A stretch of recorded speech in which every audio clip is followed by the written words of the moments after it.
problemas em casa, então a gente fica preocupado, mas não convém que toque enquanto o palestrante está falando, tá bom? Então vamos fazer a nossa prece de abertura. Mestre amado Jesus, nossa gratidão por nos receber em sua casa na noite de hoje. Nosso amor incondicional pelo Senhor nos dá força, nos dá coragem, nos dá esperança de continuarmos o projeto encarnatório que viemos na Terra. Muito obrigado, Jesus, por todo esse amor, por todo esse carinho, por lutar por nós. Obrigado a todos os espíritos amigos dessa casa, na figura de todos os médicos amigos, na figura de nossa mãe Maria de Nazaré, que nos sustenta a tarefa, e a todos os amigos de todas as linhas espirituais que nos dão a coragem de trabalhar. Obrigado por tudo, obrigado por se preocuparem com as nossas dificuldades pessoais, e que possamos, em agradecimento, trabalhar mais e progredir mais. Muito obrigado por tudo. E ampara-nos hoje sempre. Ave Maria, cheia de graça, o Senhor é convosco, bendita sois vós entre as mulheres, bendito é o fruto do vosso ventre, Jesus. Santa Maria, Mãe de Jesus, rogai por nós, os pecadores, agora e na hora de nossa passagem terrena, que assim seja. Graças a Deus, que Jesus nos abençoe. Bom, nós estamos recebendo hoje o nosso amigo Adilson Pereira, com muita alegria, veio de longe. Você está na Sociedade Fraterna de Estudos Espíritas, né? Muito bem. Olha, se vocês quiserem uma palestra boa, toda sexta-feira às 20 horas, entra no YouTube que ele tem um programa lá onde ele fala de Jesus. É muito gostoso, ele espera toda sexta-feira às 20 horas assistir o Adilson nessa linha de divulgação, tá bom? Então hoje ele vem para a nossa casa, seja bem-vindo, viu? E boa palestra para você. Gente, não sei se vai aparecer.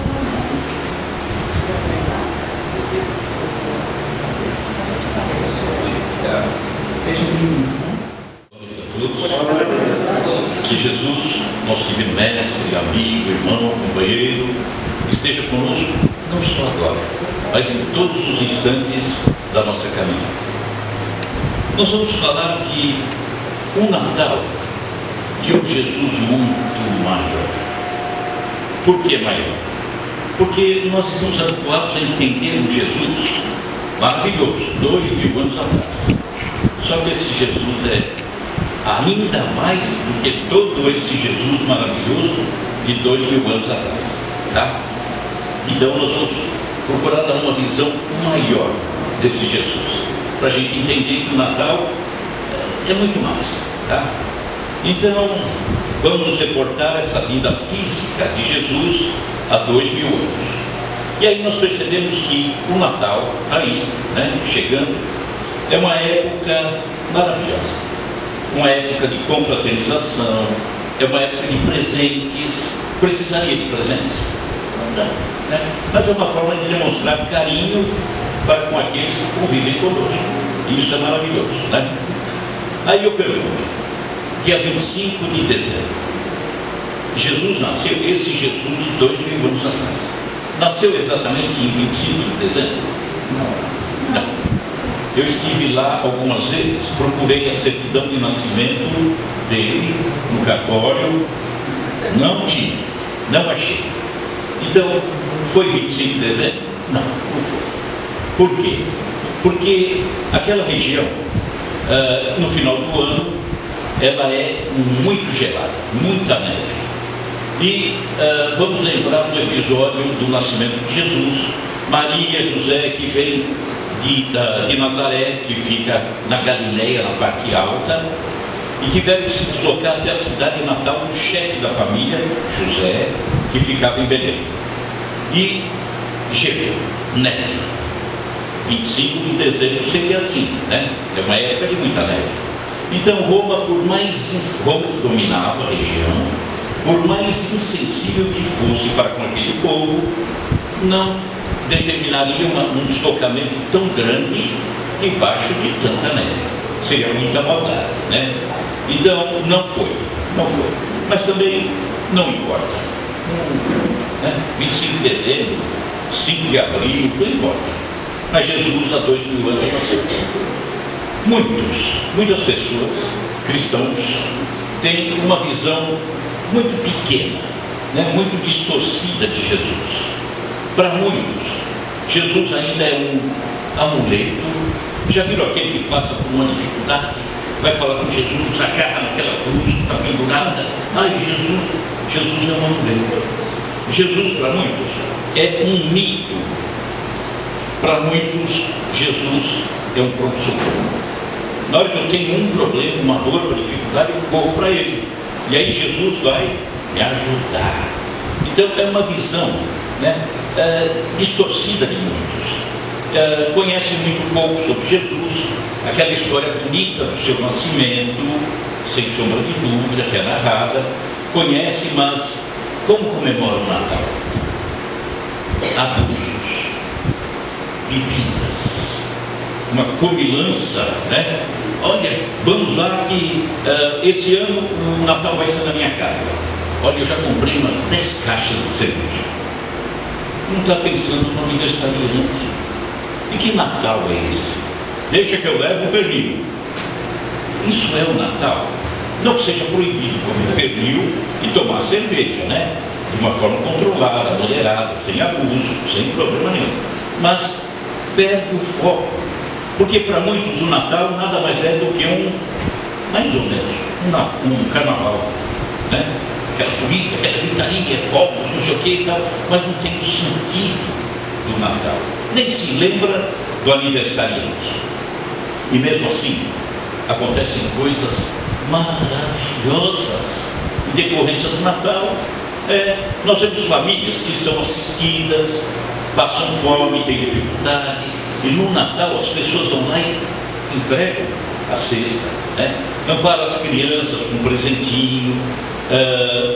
A aproximação de pessoas que passaram o ano inteiro sem se cumprimentar, moram no mesmo prédio, descem o mesmo elevador o ano inteiro e não se cumprimentam. Mas agora é dezembro, e sendo dezembro, ao se encontrarem, Feliz Natal, Feliz Natal. Pena que chega janeiro, volta de novo a estaca zero. Vamos lembrar de um episódio marcante, como esse Natal, mesmo não sendo bem entendido pelas pessoas, esse Natal consegue promover coisas fascinantes. Vamos lembrar do ano de 1914, Primeira Guerra Mundial. Num determinado campo de batalha, estavam se defrontando duas tropas. De um lado, os alemães, de outro lado, os ingleses, guerreando um contra o outro. Quando eu falo do não entendimento de Jesus, vamos lembrar que tanto a Alemanha como a Inglaterra são países cristãos. Olha que interessante. Jesus está dos dois lados, atirando um contra o outro, né? Coisa esquisita. Mas aí, 24 de dezembro de 1914, eles estão, alemães de um lado, ingleses do outro, guerreando. Era a época de guerra de trincheira.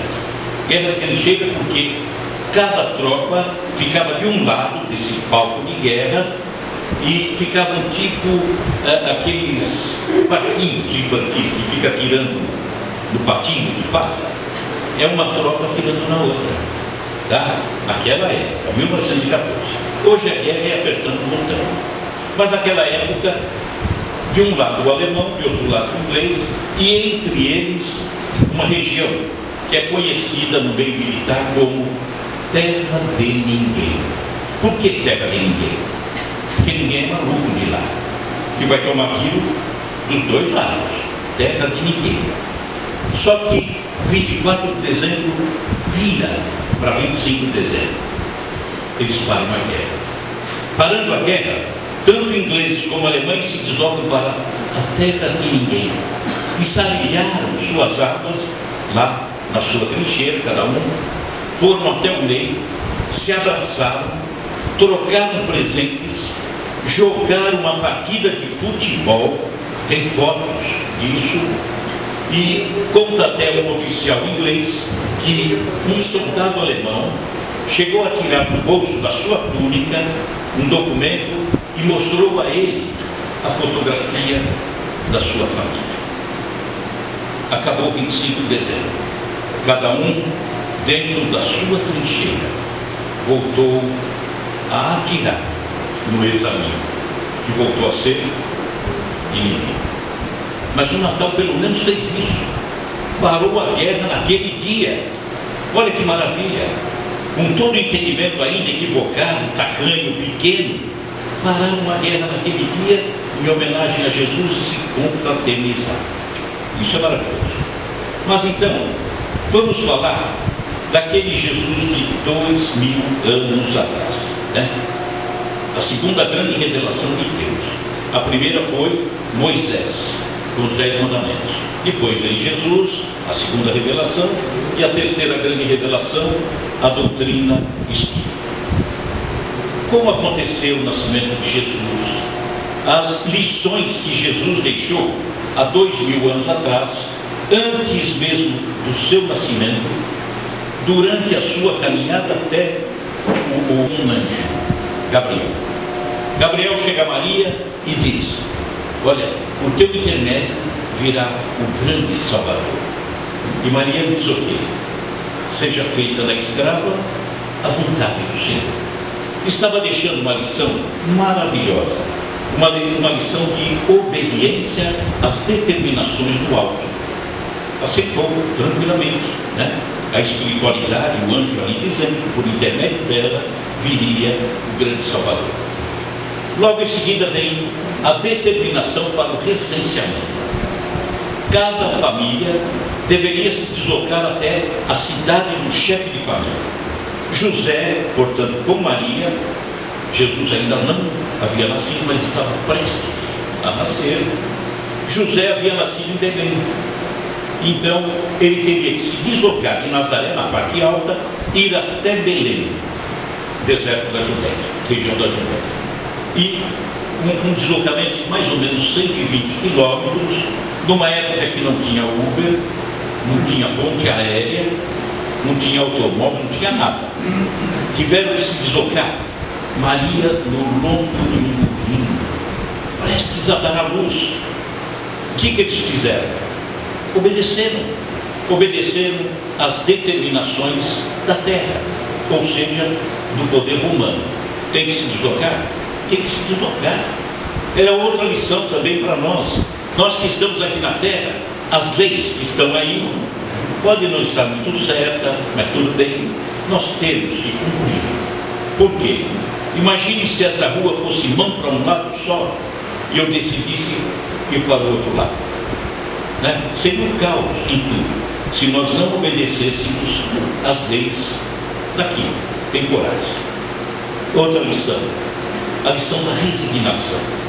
Chegaram eles na cidade de Belém, mas com todo aquele movimento, as famílias se deslocando, saindo da cidade, indo para a cidade do chefe de família, não encontravam local para ficar. E aí uma alma generosa coloca à disposição deles uma gruta. A região ali de Belém é cheia de grutas. Então ali eles aceitaram com muita alegria. Então estavam nos dando a lição da resignação. É aqui? É. Então é aqui. E acabou, né? E aí Jesus nasce dentro de uma gruta. Jesus, que era o grande Messias, tão aguardado, tão esperado pelos judeus, que não compreenderam Jesus, porque para o judeu, esse Messias viria para libertar o povo judeu do jugo romano. Eram cativos dos romanos, escravos dos romanos. Não entendiam que esse Messias vinha, como de fato veio por intermédio de Jesus, para libertar. Mas libertar de qual jugo? O jugo do orgulho, do egoísmo, da vaidade, da prepotência. Ou seja, ele deixaria para nós ensinamentos, para que nós nos libertasse. E ele nasce dentro de uma gruta e é colocado sobre uma manjedoura. Que lição que ele deixou? A lição da humildade. Enquanto esperavam que o Messias nascesse num palácio cheio de honra, ele nasce numa gruta e seu corpinho é colocado em uma manjedoura. Outra lição: confiar no alto. Jesus recebe a visita dos reis magos. Haviam passado antes por Herodes. E Herodes, sabendo que Jesus teria nascido, olha, quando vocês voltarem, passem aqui em Jerusalém, passem aqui, porque eu também quero ir adorar esse que nasceu. Queria adorar nada, queria matar. E em sonho, esses reis recebem a orientação no sentido de voltarem para a sua região, mas não passando por Jerusalém. E aceitaram. Outra lição também de confiança no alto. José recebe em sonho a orientação para que levasse Maria e a criança para o Egito, porque Herodes mataria, vinha para matar, como de fato teve. Tá? Esse acontecimento da matança das crianças, e aí José, Maria e Jesus já tinham descido da direção do sul, indo para o Egito. A matança das crianças existe, é pouco divulgado. Existe uma igreja na cidade de Belém. Essa igreja fica ao lado da igreja da Natividade, onde está lá a gruta, onde está ali o local da manjedoura. Existe ao lado uma igreja que, entrando nela, dificilmente eles abrem as portas. Entrando nessa igreja, tem uma sala, uma cela, cheio de esqueletos de crianças pequeninas, né? As crianças teriam até 2 anos no máximo, cheio de esqueletos, que seriam crianças mortas naquela época. Quem tiver a curiosidade, procure no Google Igreja dos Santos Inocentes. Tá? Igreja dos Santos Inocentes. É a igreja onde ficaram, né, o corpo dessas criancinhas. E aí nós vimos também a lição da vida em família. José e Maria, que estavam no Egito, em sonho, recebem a orientação no sentido de voltarem para Israel. Só que não param em Jerusalém, porque agora quem governava era Arquelau, filho de Herodes, mas mais complicado que o pai. Então eles decidem subir e fixam novamente residência na cidade de Nazaré. Então Jesus ali, ele teria ficado até os seus 30 anos de idade, e aí ele nos deixa uma lição de vida em família. Teria até aprendido o ofício de carpinteiro com o próprio pai, né? Vida em família. Dos 30 aos 33 anos, podemos dizer que Jesus nos deixa uma lição de um trabalho especial. O trabalho da divulgação do Evangelho, divulgação da Boa Nova. Então, é uma pena que muitas pessoas busquem apenas os acontecimentos, mas que não se aprofundam nos ensinamentos, que é muito diferente, né? É mais ou menos como se pensássemos na época em que íamos à escola, né? Cada um de nós teve sua época de frequentar. Lembramos dos professores, e quando éramos pequeninos, lembramos o nome deles, um ou outro talvez, como que ele era, como que ele ensinava, como ele nos tratava. Não, passou. Mas será que eles se importam com isso? Se encontrarmos na rua os nossos professores? Não vai se importar. Por quê? Porque o importante, o mais importante, ele viu que deu certo. Nós aprendemos. Isso é que importa para eles. E com Jesus,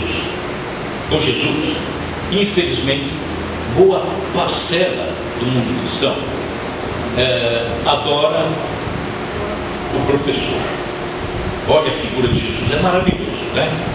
Ah, Jesus, tal. Entretanto, não tem praticamente nenhum conhecimento da matéria que ele deu. Ou seja, os ensinamentos que ele deixou. Fica muito no verniz, muito no início, e adoram o Mestre, mas não conhecem a matéria. Nós temos que mudar. Jesus não está preocupado em ser adorado por nós, até porque a adoração é devida a Deus. Ele é extremamente amado por nós, mas o que ele gostaria mesmo é que todos nós nos fixássemos na matéria. Por isso que ele disse: eu sou o caminho, a verdade e a vida. Que caminho? Pisar por onde ele pisou não significa nada. Que caminho é esse? O caminho é a orientação que ele nos deixou. Nos deixa e nos deixará sempre. Nós vamos chegar nesse ponto. Então, esse ensinamento deixado por Jesus precisa ser absorvido por nós. Precisamos aprender a raciocinar Jesus, a pensar Jesus, a abrir esse leque, esse caminho que ele nos deixou e que continua nos deixando, porque Jesus é um caminho que vai se abrindo ao infinito e que não para nunca. Quando ele disse, está ali, sou o caminho, a verdade e a vida, ele deixou um caminho há 2000 anos, mas esse caminho vai se ampliando, e ao se ampliar, é através da caminhada que fazemos desse novo caminho, ou seja, novas orientações, novos ensinamentos, que nós vamos ao longo desse caminho que vai se abrindo, precisa se abrindo sempre. Eu vou colhendo ao longo dele um material que eu vou utilizando para construir a minha verdade. E a verdade tem que ser cada vez maior. Porque se o caminho se abre, se amplia, ensinamentos novos chegam, eu tenho material para construir uma verdade cada vez maior, um entendimento cada vez maior. Então, a verdade é uma construção individual. E ele diz, construa sobre a rocha. Sobre a areia não. Vem a tempestade, vem a val e leva embora. Ou seja, não sejamos levianos nessa construção. E aí vamos encontrar a vida. Que vida? Espiritual. Aqui, sentir que nós, que somos espíritos, ocupando temporariamente um corpo de carne, vamos sentir que nós, que somos espíritos, estamos cada vez melhores, cada vez mais felizes, cada vez mais equilibrados. É aquilo que ele disse: busque o reino dos céus. Isso é buscar o reino dos céus. É buscar a paz, o equilíbrio, a alegria. Isso é o reino dos céus. Mas quem é de fato Jesus? Nós falamos que é o Natal de um Jesus muito maior. Então vamos voltar um pouquinho antes desse Jesus de 2000 anos, tá? Um pouquinho não, vamos voltar muito. Vamos voltar cerca de 4 bilhões e meio de anos para 5 bilhões de anos, tá? Quando a Terra começava a se formar, era poeira, gases que se desgarravam do Sol, começou a circular pelo espaço, que viria depois se consolidar e formar o planeta Terra. Só que desde o início da caminhada, quem acompanhava tudo era esse Espírito que viemos a conhecer há 2000 anos como Jesus. Mas ele já acompanhava, ele era grandioso, né? De uma perfeição magnífica, e já tinha condição, e começou a acompanhar a Terra na sua formação, na formação dos seres de 2000 anos. Mas não, ele vem ao longo do tempo, trazendo para nós cada vez mais ensinamento moral, para que nós possamos crescer em espírito. Vamos ver que Jesus, ao longo do tempo, se utilizando de companheiros que vieram ao seu lado, ele deixou marcas profundas em civilizações antigas. Vamos lembrar a civilização egípcia. Egito, cerca de 7.000 a 8.000 anos, Jesus veio fisicamente a 2.000. Mas há 7.000 a 8.000 anos, até um pouquinho mais, o Egito tinha uma boa evolução. O entendimento deles era que a pessoa, ao morrer, não sabiam exatamente o que era, a essência dessa pessoa estaria buscando um paraíso, que ele chamava de paraíso de Osíris. Só que para o ser, nós entendemos, o espírito, para chegar lá no paraíso, ele teria que responder 42 perguntas que estavam assinaladas num livro chamado Livro dos Mortos. Esse Livro dos Mortos, portanto, muito antigo, muitos milênios atrás, orientado pela espiritualidade, portanto, eles, intuídos pela espiritualidade, tinham 42 perguntas a responder. Esse espírito que desencarnou não poderia mentir, teria que ser sincero, tá?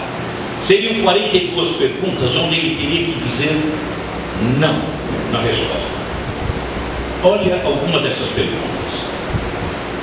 Não roubei, não matei, não levantei falso testemunho. A gente está lembrando do quê? Os 10 mandamentos. Só que isso aqui é 7.000, 8.000 anos atrás. Moisés, que recebe a tábua dos 10 mandamentos, foi só entre aspas, há 3.500 anos. Portanto, Moisés vem para cá, tá? Então, isso me leva a entender aquilo que já veio depois dos 10 mandamentos, no Decálogo. Jesus estaria ali. Eu diria que estaria, né? Através dos seus emissários, orientando aquelas pessoas a um desenvolvimento moral. Por isso que teria que responder: não matei, não roubei, não levantei falso testemunho. Ou seja, induzindo o povo a ter uma boa conduta. Mas, vindo para cá, 7.000, 8.000 anos, vindo para cá, há 3.500 anos atrás, vamos encontrar a primeira grande revelação de Deus. Moisés, na figura de Moisés. Os 10 mandamentos. Vamos ver que Moisés, que havia vivido no palácio egípcio, portanto, dentro do entendimento dele, ele já teria aprendido que estava no livro dos mortos. Mas, no Monte Horebe, que nós conhecemos como Monte Sinai, Moisés, já vindo para a terra prometida, ele vai a esse monte e ali, o que está relatado na Bíblia como sendo Jeová, entrega para Moisés a tábua dos 10 mandamentos. Tá? 2 placas de pedra, tendo não matar, não roubar, não levantar falso testemunho, aquilo que ele já sabia até. Tá? Quem entregou a tábua dos 10 mandamentos a Moisés há 3.500 anos atrás? Eu já falei o nome, né? Quem foi? Jeová. Que entendeu como sendo Deus, né? E se a gente pudesse dizer que foi Jesus? Era surdo. Há 3.500 anos atrás. Jesus já acompanhava o planeta Terra há 5 bilhões de anos. Olha a grandeza desse Jesus, né? Então esse Jesus chega um momento, por exemplo, de trazer, de materializar a tábua dos 10 mandamentos, como a primeira grande revelação de Deus, da espiritualidade. Imagine se Jesus, depois de tanto tempo, chegasse na hora de materializar as tábuas, ele dissesse: não tenho competência para isso, aí não consigo fazer isso. Ele acompanhou a terra, as formas, os seres humanos, esse grande laboratório aqui na terra, e na hora de materializar os 10 mandamentos, ele dizer: eu não tenho competência. É um pouquinho absurdo. Mas mesmo assim, se alguém achar que eu estou, como fala na gíria, pelo menos no passado falava, está viajando na maionese, vamos ver. Evangelho de João. João, evangelista, um dos 12 que acompanhou Jesus há 2.000 anos atrás. Moisés era 3.500, tá? Então, há 2.000 anos atrás, isso aqui são palavras de Jesus. Quem quiser procurar o Evangelho de João, capítulo 5, versículos 46 e 47. Palavras de Jesus.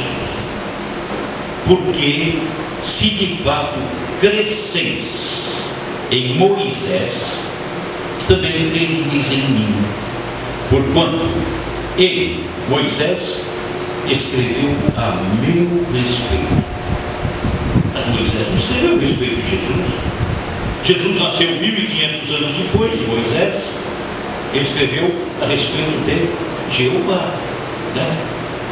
Jesus, Yeshua, que, segundo os estudiosos, significa Jeová salva, né? Então, continua Jesus: se porém não credes nos seus escritos, como crereis nas minhas palavras?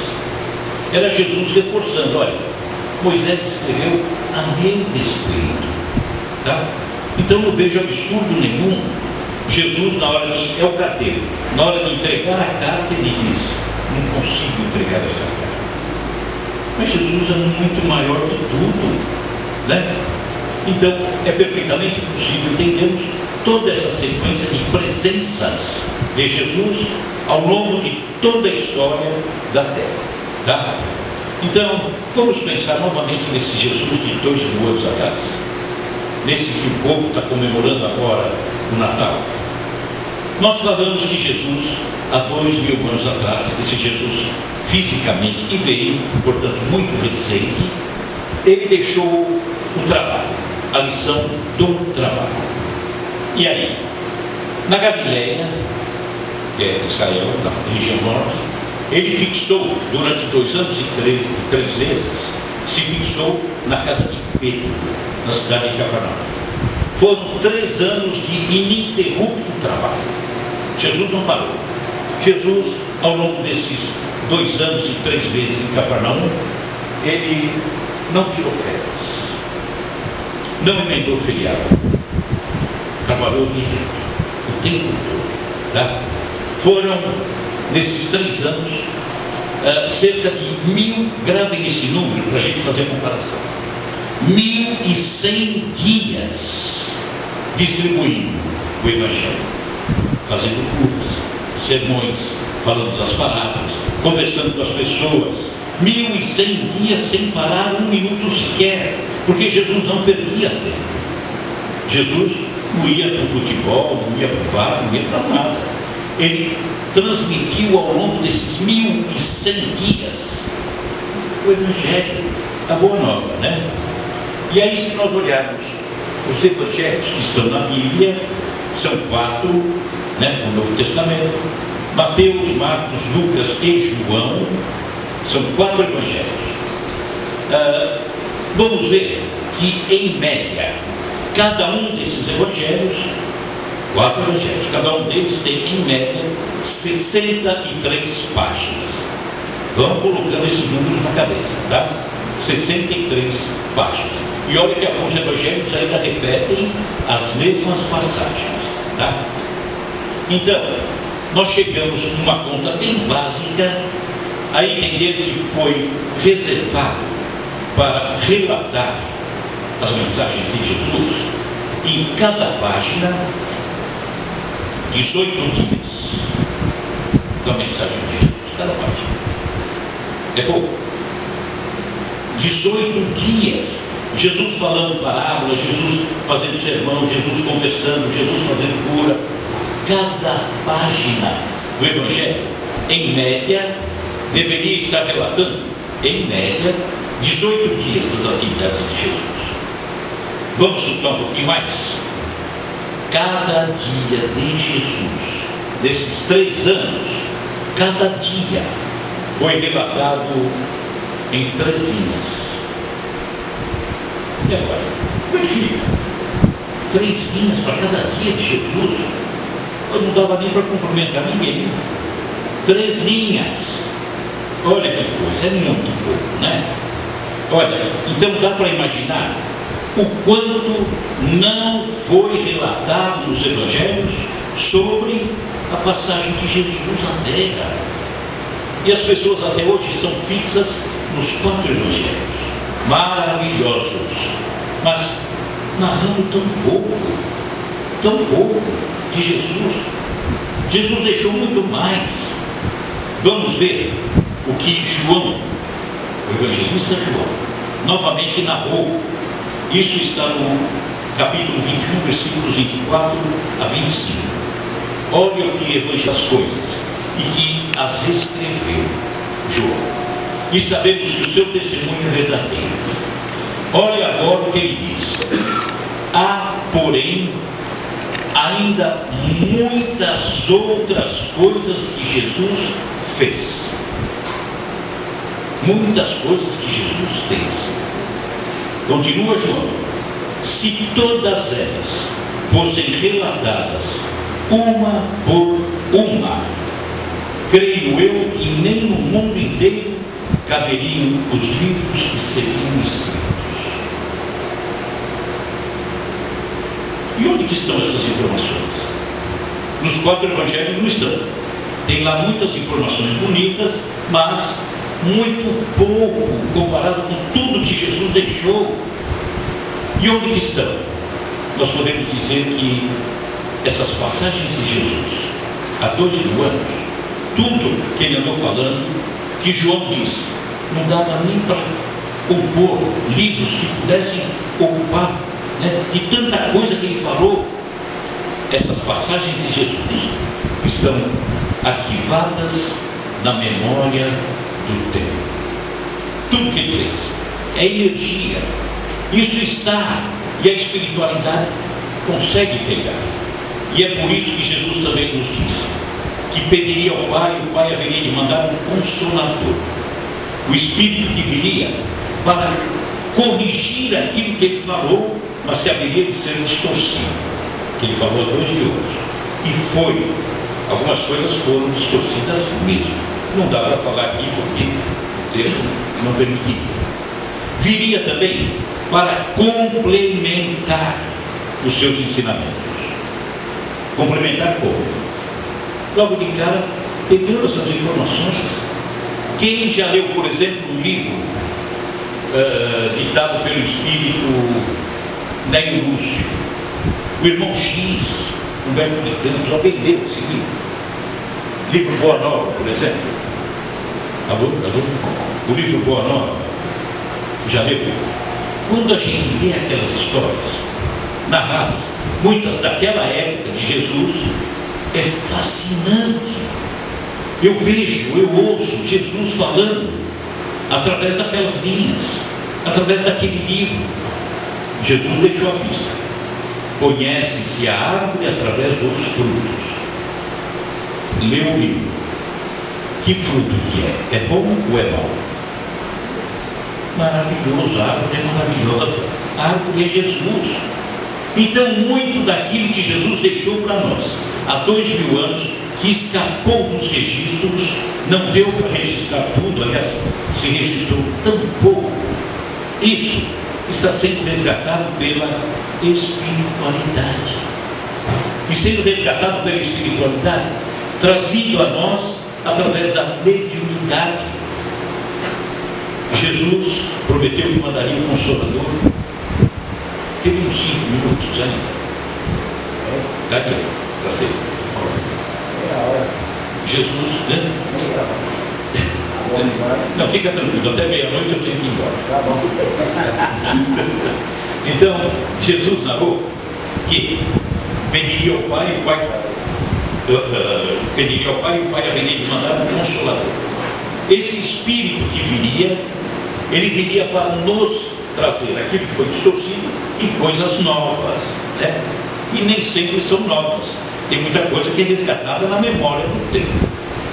Quem é o Espírito que coordena a doutrina espírita, que é a terceira revelação, o Consolador prometido? Espírito de verdade. Espírito de verdade. Quem é o Espírito de verdade? Vamos lá. Pegando coisas escritas por Kardec que fez a revelação, montou a revelação. Uma delas, por exemplo, tem muitas. A Revista Espírita.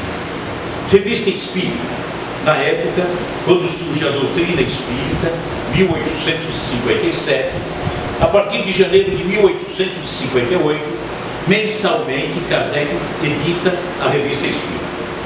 Era pesquisada por Kardec, analisada por Kardec, publicada por Kardec, tudo sobre os cuidados dele. E aí, por exemplo, uma delas, acho que não está saindo, não, acho que não. Uma delas, por exemplo, é um espírito chamado Samuel Hahnemann. Samuel Hahnemann, pai da homeopatia. Esse espírito se manifesta, Kardec acompanhando, e aí esse Samuel Hahnemann dita e Kardec coloca na Revista Espírita, da O aval, tá? Concorda com aquilo que Samuel Hahnemann falou. Samuel Hahnemann diz assim: cada um procurará, pela melhoria de sua conduta, adquirir esse direito que o Espírito de verdade que dirige este globo. Quem dirige esse globo? Jesus.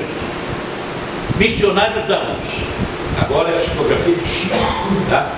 No capítulo 9, que fala de mediunidade do fenômeno, a explicação do instrutor, o Espírito Alexandre, para André Luiz.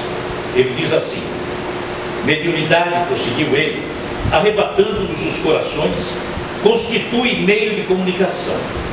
E o próprio Jesus nos afirma: eu sou a porta. Se alguém entrar por mim, será salvo e entrará, sairá, achará pastagens. Por que audácia incompreensível imaginais a realização sublime, sem vos afeiçoardes ao Espírito de verdade, que é o próprio Senhor? Vamos para outra? Tem dezenas.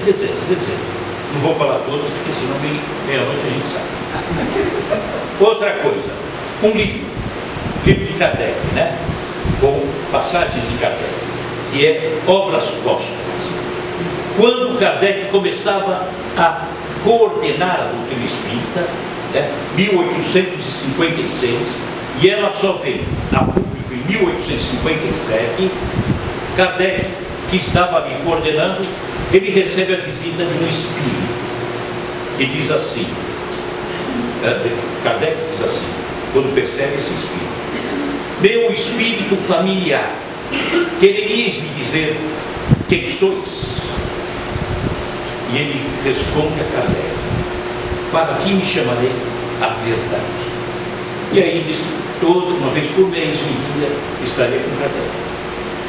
Posteriormente, alguns anos depois, Kardec, já tendo dado início à doutrina, ele que teve a oportunidade de estar presente em tantas comunicações, São Luís, Santo Agostinho, tantos espíritos grandiosos, né?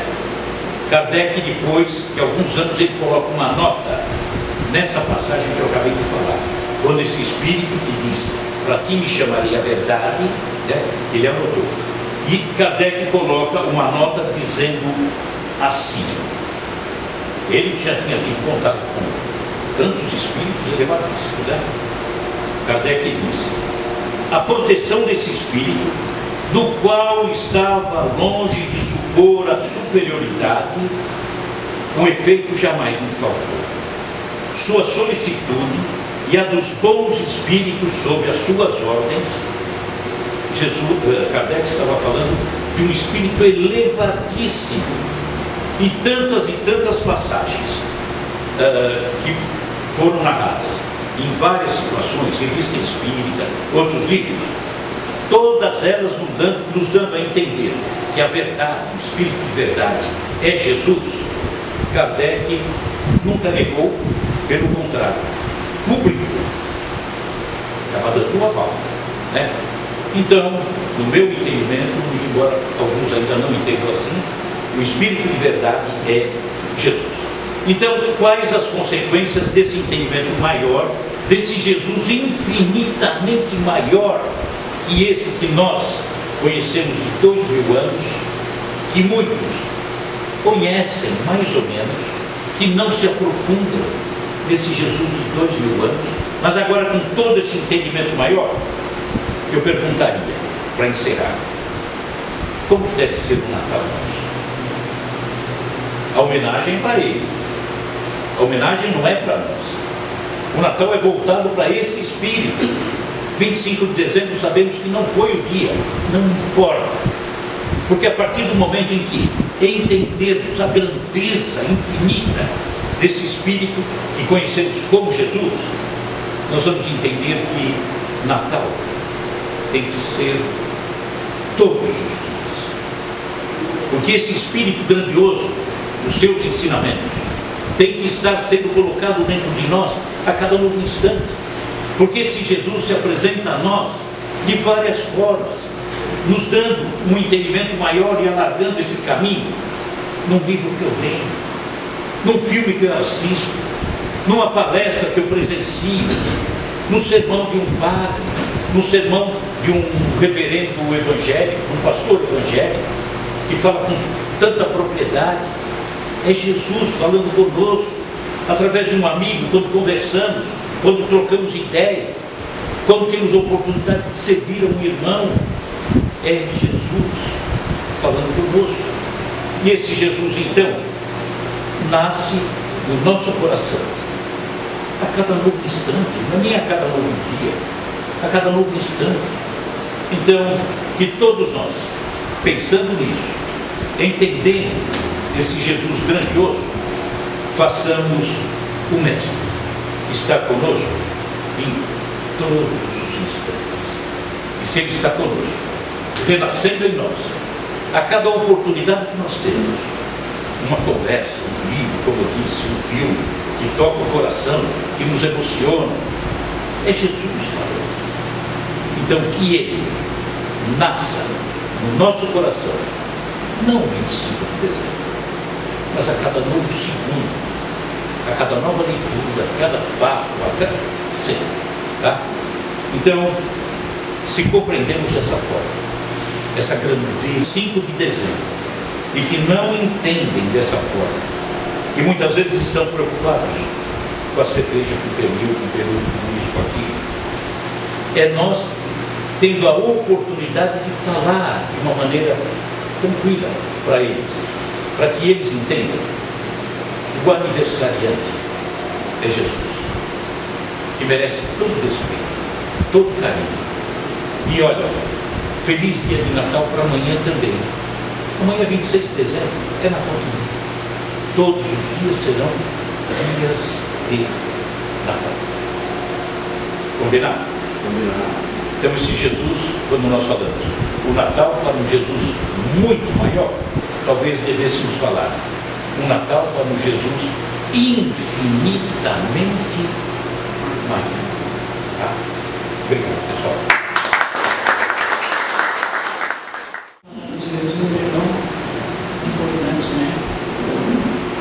A gente nunca esquecer que Natal são todos os dias do ano, todos nós temos uma data simbólica, mas para Jesus, para os ensinamentos deles, temos que adaptar que são todos os dias da nossa vida que nós estamos com Jesus. A grande tacada da vida é deixá-lo entrar em nossa casa. E o Adilson falou sobre o Natal de Jesus, mas nós precisamos deixar ele entrar. Tá vendo? Ele não entra, você já viu aquela foto, se não tem a tranca do lado de fora, ele bate, mas quem abre é a tranca do lado de dentro, nós é que abrimos a porta para Jesus. Tá bom? Bom, agora nós vamos para a terapia do passe. Todos nós, quando entramos nessa casa, nós já estamos passando pela terapia do passe. E agora nós vamos fazer uma oração que se chama Oração do Pai Nosso, ditada pelo Espírito Fernando Horta, pela psicografia do nosso Chico Xavier. Enquanto nós fazemos a oração, nós vamos continuando a preparação do tratamento do passe, tá bom?